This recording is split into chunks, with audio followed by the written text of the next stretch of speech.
بسم اللہ الرحمن الرحیم رب زدنی علما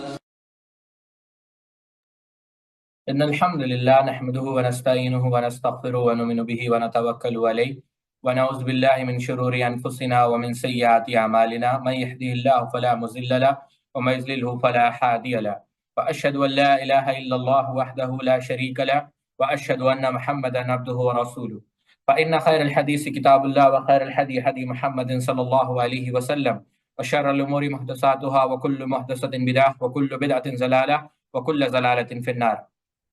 قال الله تبارك وتعالى في القرآن المجيد والفرقان الحميد بعد أن أقول أعوذ بالله السميع العليم من الشيطان الرجيم من حمزه ونفخه ونفسه يا أيها الناس اتقوا ربكم الذي خلقكم من نفس واحدة وخلق منها زوجها وبث منهما رجالا كثيرا ونساء واتقوا الله الذي تساءلون به والأرحام إن الله كان عليكم رقيبا يا أيها الذين آمنوا اتقوا الله حق تقاته ولا تموتن إلا وأنتم مسلمون يا أيها الذين آمنوا اتقوا الله وقولوا قولا سديدا يصلح لكم أعمالكم ويغفر لكم ذنوبكم ومن يطع الله ورسوله فقد فاز فوزا عظيما. الحمد لله خالق الوجود من العدم الذي علم بالقلم علم الإنسان ما لم يعلم والصلاة والسلام على سيد الأشرف الأنبياء المرسلين نبينا محمد وعلى آله وأصحابه أجمعين أما بعد. سبحانك لا علم لنا إلا ما علمتنا إنك أنت العليم الحكيم. رب اشرح لي صدري ويسر لي أمري واحلل عقدة من لساني يفقهوا قولي. تمام قسم کی تعریف، کبریائی اور بڑائی اللہ رب العزت کے لیے لائق و زیبا ہے، اور لاکھوں نہیں کروڑوں درود و سلام ہو تمام انبیاء کرام پر، اور خصوصاً اللہ کے رسول صلی اللہ علیہ وسلم پر. اللہم صلی علی نبینا محمد وعلی آل محمد کما صلیت علی ابراہیم وعلی آل ابراہیم انک حمید مجید. اللہم بارک علی محمد وعلی آل محمد کما بارکت علی ابراہیم وعلی آل ابراہیم انک حمید مجید. جیسا کہ آپ جانتے ہیں کہ ہم شیخ الاسلام محمد بن عبد الوہاب علیہ الرحمہ کی سیرت پڑھ رہے ہیں، تو آج ہم کوشش کریں گے کہ شیخ کی شخصیت پر تھوڑی سی روشنی ڈالیں. آیا دیکھیں کہ شیخ کی سخاوت کا عالم کیا تھا، عاجزی اور انکساری کا عالم کیا تھا، آپ کے شب و روز کیسے گزرتے تھے، اور یہ بھی دیکھیں گے کہ شیخ رحمہ اللہ کس طریقے سے اپنے مخالفین سے، یا بالفاظ دیگر ایک آسان انداز میں کہیں تو شیخ کے اخلاق کیسے تھے. اور اس کے بعد دوسرا ہم یہ دیکھیں گے کہ شیخ کا جو طریقہ تھا یا نہج تھا دعوت میں وہ کیسے تھا. اور تیسری چیز یہ دیکھیں گے کہ شیخ کے تلامذہ یا بالفاظ دیگر شیخ کا اثر کتنا تھا اپنی دعوت کا، ان کا جو اثر، ان کی جو جد و جہد تھی، یا ان کی جو اصلاح کی جو کوششیں تھی، اس کا اثر کیا صرف اس نجد کے علاقے تک محدود رہا یا دنیا بھر میں اس کا اثر رہا اور لوگ دنیا بھر سے متاثر ہوئے. تو کوشش کریں گے کہ ان تین پہلوؤں پر آج ہم گفتگو کریں. اللہ رب العزت سے دعا ہے اللہ رب العزت مجھے حق بات کہنے کی اور آپ لوگوں کو حق بات سمجھنے کی توفیق عطا فرمائے. جہاں تک پہلی چیز ہے کہ جو شیخ کا تعلق ہے، شیخ کی سخاوت کا تعلق ہے، تو آپ اس سے اندازہ کریں. ابن غنام جو ہے کہتے ہیں کہ آپ، یعنی شیخ کے متعلق، کہ آپ ہمیشہ اللہ تعالیٰ سے، جس نے آپ کو عظیم ترین نعمتوں سے سرفراز کیا، یعنی عظیم ترین نعمتیں کیا تھی؟ اللہ رب العزت نے آپ کو علم سے نوازا، اللہ رب العزت نے آپ کو اخلاص سے نوازا، اللہ رب العزت نے آپ کی دعوت میں، آپ کے کلام میں، آپ کی تحریر میں، بلکہ آپ کے تحریروں کو اتنا مبارک بنایا کہ آج بھی دنیا کے ہر خطے میں آپ کی کتابیں پڑھائی جاتی ہیں عقیدے کی اصلاح کے لیے، ہے کہ نہیں؟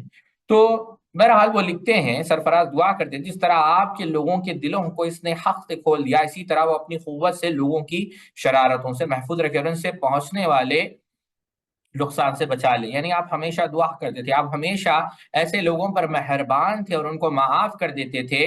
آپ کے نزدیک سب سے زیادہ محبوب، یعنی جو آپ کو تکلیف دینے کی کوشش کرتے تھے، وہ شخص محبوب تھا جو آپ سے دشمنی کرنے کے بعد آپ کے پاس معافی مانگنے آتا تھا. ایسے شخص کو آپ فوراً معاف کر دیتے. آپ نے ایسے کسی شخص کو کبھی نقصان نہیں پہنچایا جس پر آپ نے کامیابی و فتح حاصل کی، برخلاف اس کے کہ اگر اس شخص کو آپ پر فتح مل جاتی تو وہ آپ کے جڑیں کاٹ دیتا اور آپ کی اہانت آمیز سخت ترین سزا دیتا۔ آپ ہمیشہ اپنے دشمنوں پر مہربان رہتے اور ان کی زیادتوں کو بھول جاتے، گویا انہوں نے کچھ کیا ہی نہیں۔ آپ اپنے چہرے پر مسکراہٹوں اور بشاشتوں کو سجا کر ان سے ملتے، آپ بڑے فیاض اور دوسرے پر اپنا مال خرچ کرنے والے تھے۔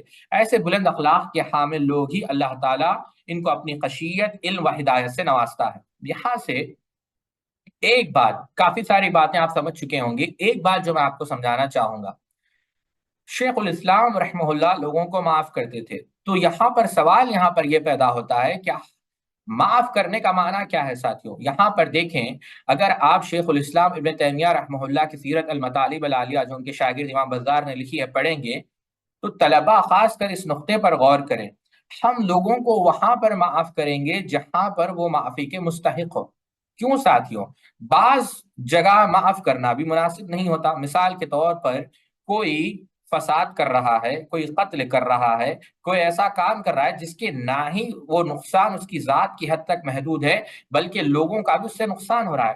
خالد رحمہ اللہ جو خلیفہ تھے وقت کے، ان کے متعلق آتا ہے، امام ذہبی نے سیر اعلام النبلاء کے اندر لکھا، جب جعد ابن درہم نے اللہ رب العزت کے اسماء و صفات کا انکار کیا، بقرعید آ رہی ہے تو بقرعید کے دن نماز پڑھ کر انہوں نے جعد ابن درہم کی گردن دبا کر دی، کہا کہ میں اس ملعون کی، اس زندیق کی گردن کاٹ کر اللہ کا قرب حاصل کرنے کی کوشش کر رہا ہوں، جو بھی قربانی اب کرے کرنا چاہے۔ یعنی کیا اشارہ اس بات کی طرف تھا کہ فساد جب معاشرے میں پھیل جائے، یہاں پر ایک نقطہ میں آپ کو بتانا چاہوں گا، امام مالک نے کیا کہا اس بدعتی کو جس نے ایسے ایسے سوال کیے جو اللہ کے شاعن شان نہیں تھے؟ واقعہ مشہور ہے کہ اللہ رب العزت کیسے مستوی ہے، کھڑا ہوا ہے، بیٹھا ہوا ہے، نعوذ باللہ من ذالک۔ امام مالک کے پیشانی پر بل آ گئے، پسینہ پسینہ ہو گئے کہ تم کس کے متعلق گفتگو کر رہے ہو، اور کیا کہا کہ تم دور رہا کرو۔ کیوں ساتھیو؟ اہل علم کہتے ہیں کہ اللہ کے رسول صلی اللہ علیہ وسلم نے ان لوگوں کو مسجد سے دور رہنے کا حکم دیا جو لہسن کھاتے ہیں، پیاز کھاتے ہیں۔ آپ جانتے ہیں جس قسم کی یوں سمجھے سبزیوں کا ذکر آیا ہے کہ نہیں، میں اشارہ کرتے جا رہا ہوں، تو کیوں مسلیوں کو تکلیف ہوتی ہے، ان کے جسم کو تکلیف ہوتی ہے، وہ آتی ہے۔ تو جب روح کو تکلیف ہو، ایمان میں فساد ہو، تو ایسے لوگوں کو تو مسجد سے دور کرنا چاہیے جس کی وجہ سے عقیدہ جو ہے بگڑ رہا ہے۔ بات سمجھے کہ نہیں؟ تو اب یہاں پر اشارہ، میں یہ بات سمجھانا چاہتا ہوں کہ ہم بالکل ان لوگوں کو معاف کریں گے جنہوں نے ہمیں ذاتی طور پر ستایا ہو، لیکن جن لوگوں نے دین کے اندر تحریف کرنے کی کوشش کی یا جن لوگوں نے مسلمانوں کو مجموعی طور پر نقصان پہنچانے کی کوشش کی، ان کو معاف نہیں کیا جائے گا۔ کوشش کی جائے گی کہ ان کو بطور عبرت بنایا جائے۔ اس کا یہ مطلب نہیں کہ ان کو معاف کر ہی نہیں سکتے، لیکن ضمن عرض کر رہا ہوں کہ ہم بدلہ لے تو اللہ کی رضا کے لیے، محبت کرے تو اللہ کے لیے، نفرت کریں تو اللہ کے لیے۔ شیخ الاسلام پر جو ظلم ہوا ہے وہ ذاتی طور پر ظلم ہوا ہے، اور اس وجہ سے ظلم ہوا ہے کہ آپ علیہ الرحمہ دین کی دعوت دیا کرتے تھے۔ تو بتانا مقصد یہ ہے کہ معاف کرنا، یہ بھی دیکھا جائے گا کہ آیا کیا ہر بار معاف کرنا بھی مناسب ہے یا نہیں۔ تو اس سے یہ تو بات پتا چلی۔ دوسری بات یہ پتا چلی کہ آپ سخی تھے، سخاوت جو ہے آپ کا معیار تھا۔ اور تیسری چیز یہ بھی بات پتا چلی، اللہ اکبر، کہ شیخ الاسلام رحمہ اللہ، بلکہ میں نے پہلے بھی کہا تھا کہ جب آپ کا انتقال ہوا تو آپ مخروص تھے، یعنی اتنا آپ سخی تھے کہ آپ ہمیشہ خرچ کیا کرتے تھے۔ یہاں پر ایک میں نقطہ بتانا چاہوں گا، اور خاص کر علماء اس نقطے پر غور کریں کہ علماء کو چاہیے کہ ہمیشہ وہ دعوت لینے کے عادی نہ ہو، بلکہ اہل علم کا حال یہ ہونا چاہیے کہ وہ دعوت دینے کے عادی ہو۔ یہ ایک نقطہ جو ہے یہاں سے ہمیں لے کر اٹھنا چاہیے۔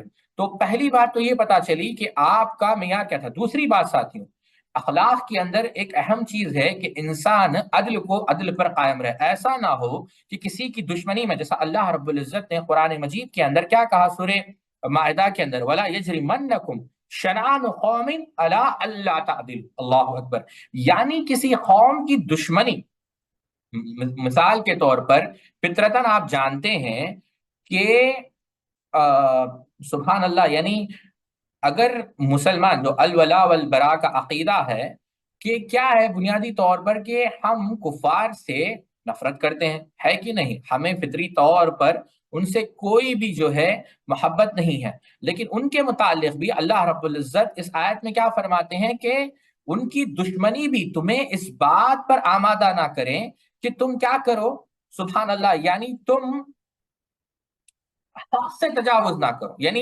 ان کا جو حق ہے یعنی عدل سے کام لو، ظلم نہ کر بیٹھو۔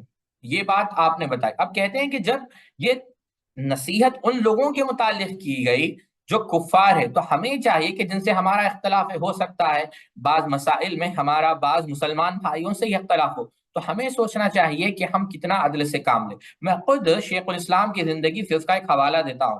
اہل کلام پر آپ نے رد کیا، جیسا ہم نے ذکر کیا کہ شیخ پر ایک اعتراض کیا جاتا ہے کہ آپ نے کلام پر جو ہے رد کیا، لیکن اس کے باوجود شیخ کے الفاظ پر غور کریں، کیا کہتے ہیں؟ اہل منطق یعنی جو متکلمین تھے، چاہے وہ امام باقلانی ہے، امام راضی ہے، امام شہرستانی ہے، بہت سارے علماء ہیں، کہتے ہیں کہ اہل منطق اور ان کے ہمنوا بڑے ذہین اور بریک بین ہوا کرتے تھے، واقعتاً وہ حیرت انگیز ذہانت، حافظہ اور فہم کے مالک، یعنی فہم کے مالک ہوتے ہیں، یعنی ان کا جو میموری پاور ہے، ان کا جو کمپریہنشن لیول ہے، ان کی جو انٹیلیجنس ہے، جو جینیس ہے، I mean it was its peak, یعنی وہ یہ کہہ رہے ہیں کہ وہ چوٹی پر تھے۔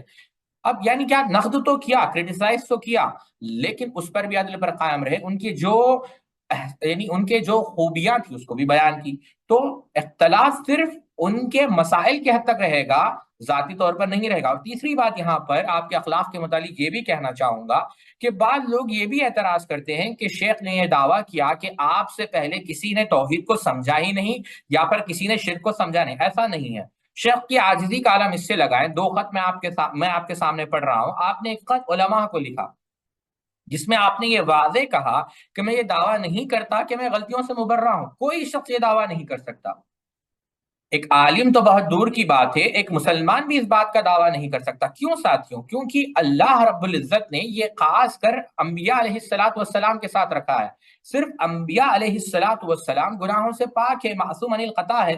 اللہ رب العزت نے ان کو مبرہ اور منزہ کر دیا ہے خطاؤں سے۔ اب اس کے علاوہ ہر کوئی ایسا نہیں جو گناہ سے یا غلطی سے پاک نہ ہو۔ خود صحابہ کو آپ اٹھا کر دیکھ لیں۔ اب اس کے بعد ایک اور جگہ پر لکھتے ہیں، کیا لکھتے ہیں؟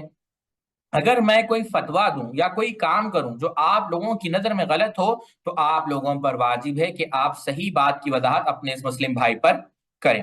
اچھا، تیسری بات لکھتے ہیں ایک اور مقام پر، اگر حق ہمارے مخالفین کے پاس ہو یا ہمارے پاس جو حق ہے اس میں باطل کی آمیزش پائی جائے، یا ہم کسی معاملے میں اگر انتہا پسند بن جائے، تو آپ لوگ پر واجب ہے کہ آپ اس کی نشاندہی کریں اور ہمیں مشورہ دیں اور علماء کے اقوال و آراء سے ہمیں مطلع کرے، شاید اللہ تعالیٰ آپ کے ذریعے ہمیں حق کی طرف رجوع کرنے کی ہدایت سے نواز دیں۔ اس سے کیا بات پتا چلتی ہے کہ آپ بالکل یعنی عاجز تھے، بالکل حمبل تھے۔ یعنی یہ لوگ جو کہتے ہیں، بعض لوگوں کی تحریر شاید آپ لوگوں نے نہیں پڑھی لیکن ہم نے پڑھی ہے، کہ کہتے ہیں کہ وہ متکبر تھے، نعوذ باللہ من ذلک۔ ایسا نہیں تھا۔ ان خطوط سے یہ بات واضح ہو جاتی ہے کہ آپ ایک حق گو عالم دین تھے۔ چلیں ایک اور مقام پر، یہ تو بات ہو گئی آپ کی سخاوت کی اور دوسری آپ کے عدل کی۔ تیسری بات دیکھیں کہ آپ نے حرمین کی خدمت کیسے کی۔ اب یہ ایک الگ موضوع ہے۔ واصل لیف ایک مؤرخ ہے، آپ جان کر تعجب کریں گے کہ حالات ایسے تھے ساتھیوں کہ جب حج کے وفد آتے تھے، حاجیوں کے جو کیراوینس آتے تھے، لوگ وہاں پر آلات موسیقی لے کر جاتے تھے، وہاں پر طوائف ان کے ساتھ ہوتے تھے۔ مؤرخ کا نام ذکر کر رہا ہوں، بلکہ بعض مؤرخین نے تو یہاں تک لکھا کہ کعبے کے دروازے پر شراب فروخت کی جاتی تھی۔ اس قسم کے حالات بدتر اور یوں سمجھے آپ شرنگیز ہو چکے تھے۔ لیکن جب محمد بن الوہاب کے متبعین اور آپ کے جب قبضے میں مکہ حرمین آئے، تو آپ دیکھیں کہ کس طریقے سے ان لوگوں نے ان تمام فتنوں کو باضابطہ اصول و ضوابط متعین کیے، اور ان تمام شر سے، ان تمام فتنوں سے، ان تمام قسم کی معصیت سے حرمین کو پاک کیا۔ تو یہ بھی آپ کی ایک بہت بڑی خدمت ہے۔ اب جہاں تک بات ہے، آپ دیکھیں ایک دعوت، آپ جب شیخ الاسلام کی دعوت پر غور کریں گے تو ہمیشہ شیخ الاسلام رحمہ اللہ نے دعوت کے میدان میں اس بات پر کافی تفصیل یعنی کافی زور دیا کہ جب انسان، خاص کر داعی، جب دین کی دعوت دے تو ضروری ہے کہ وہ دعوت کا محور، مرکز، ہدف کیا ہو ساتھیوں؟ مرکز اور ہدف یہ ہو کہ انسان توحید، اللہ رب العزت کی عبادت کی طرف لوگوں کو بلائے۔ بہت سارے لوگوں کو دیکھا جاتا ہے کہ سینکڑوں گھنٹے ان کے دروس ہوتے ہیں اخلاق پر، سینکڑوں گھنٹے ان کے دروس ہوتے ہیں معاشیت، اسلامی معیشت پر، لیکن ایک درس نہیں توحید پر، اسماء و صفات پر۔ ایسا نہیں ہے۔ دعوت کے میدان میں ترتیب بہت ضروری ہے۔ یہ بات کو یاد رکھیں آپ. شیخ کی پوری زندگی پر غور کریں، بلکہ میں انشاءاللہ آگے چل کر ان کے خطوط کو بیان کروں گا، ابھی بیان کر دیتا ہوں تاکہ بات واضح ہو جائے. دیکھیں دو چیزیں اس کے اندر آئیں گی. ایک تو پہلی چیز یہ ترتیب کیوں ہے ساتھیوں. اگر آپ اس حدیث کو سامنے رکھیں گے جو صحیح بخاری کے اندر ہے کہ عبداللہ ابن عباس رضی اللہ تعالیٰ عنہ کو اللہ کے رسول صلی اللہ علیہ وسلم نے یمن کی طرف روانہ کیا، تو پہلی چیز کیا کہا کہ تم کس کی دعوت دو؟ توحید کی، کہ لوگ اس بات کی شہادت دے کہ اللہ کے علاوہ کوئی حقیقی معبود نہیں، کوئی معبود برحق نہیں، اور اللہ کے رسول صلی اللہ علیہ وسلم خاتم النبیین ہے، اللہ کے رسول صلی اللہ علیہ وسلم آخری نبی ہے، اور اللہ کے رسول صلی اللہ علیہ وسلم اللہ کے بندے ہیں، نبی ہے، رسول ہے. یعنی توحید کی گواہی دے اور آپ صلی اللہ علیہ وسلم کی رسالت کی گواہی دے. پھر فَإِنْ أَطَاعُهُمْ، یعنی اگر وہ اس بات کا اقرار کر لے، اس بات کو مان لے، تب جا کر نماز کا حکم دے. نقطہ یہ پتا چلا کہ نماز کی دعوت یا نماز کی تبلیغ بھی اس وقت کی جائے گی جب توحید کو مانا جائے گا. بغیر توحید کے فَعَلَمْ أَنَّهُ لَا إِلَهَ إِلَّا اللَّهُ وَاسْتَغْفِرْ لِذَنبِكَ، یہ علم معرفت پہلے ضروری ہے. انسان کے پاس اللہ رب العزت کی معرفت، یعنی یہ سب سے پہلی چیز جو انسان پر فرض ہے وہ ہے توحید. یہ ترتیب کو آپ یاد رکھیں. بلکہ بات سے بات ایک آیت کو آپ لوگ یاد رکھیں، یوں سمجھے اگر یہ بحث سمجھنے میں مشکل ہو رہی ہو، بس ایک آیت. اللہ رب العزت نے قرآن مجید کے اندر سورہ طٰہٰ کے اندر جو واقعہ ہے سیدنا ہارون علیہ السلام کا، اور کس کا؟ سیدنا موسیٰ علیہ السلام کا. سیدنا موسیٰ علیہ السلام نے کس کو جو ہے سبحان اللہ کیا کیا، یعنی اپنا خلیفہ بنا کر گئے. وہ کس کو گئے تھے جب فرعون سے آپ کو نجات ملی تو پھر 40 دن آپ کو کہا، تو کس کو؟ ہارون علیہ السلام کو. تو اس وقت اللہ آپ غور کریں، وَلَقَدْ قَالَ لَهُمْ هَارُونُ، ہارون نے اپنی قوم سے کیا کہا؟ من قبل یا قوم انما فتنتم فیہ وان ربکم الرحمن فاتبعونی وآتیوا، پھر کیا؟ وآتیوا امری، کہ کہا ہارون علیہ السلام نے کسے؟ اپنی قوم کو. وہ کون سی قوم تھی؟ بنی اسرائیل. آپ لوگ سن رہے ہیں میری بات؟ وہ کون سی قوم تھی؟ بنی اسرائیل. بنی اسرائیل کو کیا کہا؟ یہ کہا کہ یہ جو بچڑا ہے، یہ جو گائے کا بچڑا ہے، اس پر جو ہے آپ، یعنی یہ کہا کہ اس سے تم آزمائے جاؤ، پہلی بات. اور دوسری بات کیا کہی کہ، اور پہلے تو یہ کہا کہ یقیناً تم اس بچڑے سے آزمائے جاؤ گے. دوسری بات کیا کہی؟ اور یقیناً تمہارا رب رحمان ہے. تیسری بات کیا کہی؟ فاتبعونی، لہذا تم میری اتباع کرو. چوتھی بات کیا کہی؟ وآتیوا امری، اور میرے حکم کی اطاعت کرو. آپ سمجھ رہے ہیں میری بات؟